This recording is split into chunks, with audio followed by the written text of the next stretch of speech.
golden here, so I'm going to do my Kevin Smith impression. Speaking of Thanksgiving, I was driving home from Thanksgiving yesterday on 405, and the oldest man in America flipped me the bird, which was like not the Thanksgiving bird I was going for.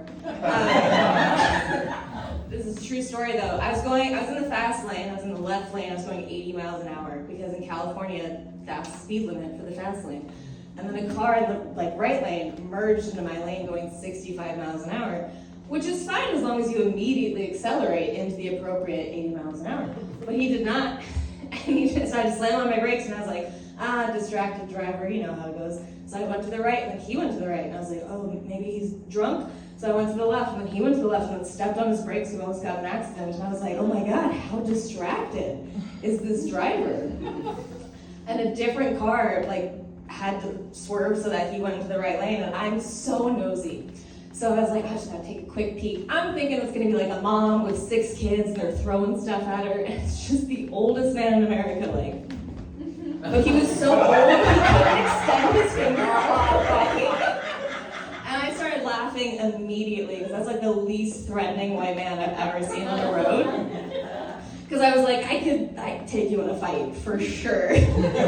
And when people have road rage, they do not respond well to laughter.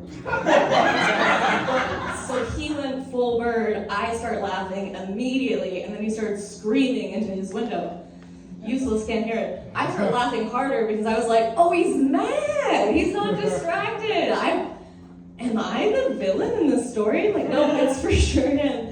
And then he merged all the way to, he was the oldest man, white hair, nothing, and he merged all the way to the right and starts going 50 miles an hour, and I was like, that's where you belong. If your hair is white, all the way to the right, for sure. Next joke. I am also not on the dating apps, but I did sign up for a matchmaking service.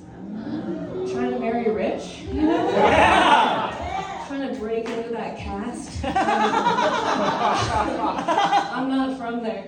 And I was driving home for a date on this matchmaking service, and it was a blind date, which I've never gone on before. It's very 90s. And it's a weird thing because you're sort of hoping that the matchmaker's like, oh yeah, I've seen your profile, you two should mix. And then when the man jumped on the screen, I was like, that's the meanest setup I've ever gotten. My friend Phil, I was like, oh, how'd the date go? I was like, 2 out of 5. No, not acceptable. But women were very nice, and so I was like, all right, 7 to 8 p.m. I'm gonna interview this man, make him feel good. And it's 2025. I know how to video date. I have a setup. I have fake pumpkins in the background. I'm well lit. I have a whole thing. This man was in a kidnap video. He was from here up only. There was a bright light in the background hitting off the screen into his face again. Pure white walls, just closed drapes. I was like, are you okay? Blink twice. And then it was every other first date I've ever had that didn't go well. He just talked about himself the whole time. He was like, I really like to travel. I was like, I love to travel. And then I said, oh, where was the last time you traveled? He talked, I timed it, 8 minutes without stopping to tell me about every national park he has visited, not in the United States. Fascinating. So 8 minutes of this conversation, I started the timer, and I was like, wow, I've never been ignored in my own house before. It's a new level of upsetting. So you're like, ooh, this is a quick one. All right, also this weekend, it's a Thanksgiving show, folks. I went and saw one of my favorite comedians who's doing a show in San Diego. It's a very small room just like this. It was very exciting. The end of the show, I was walking out the exit. He happened to be standing by the exit. I was like, oh my God, this is so exciting. He was unfortunately talking to someone else, but I was like, one shot, one opportunity. I gotta go for it. I was like, hey, I'm so sorry. I've been dying to say this to you.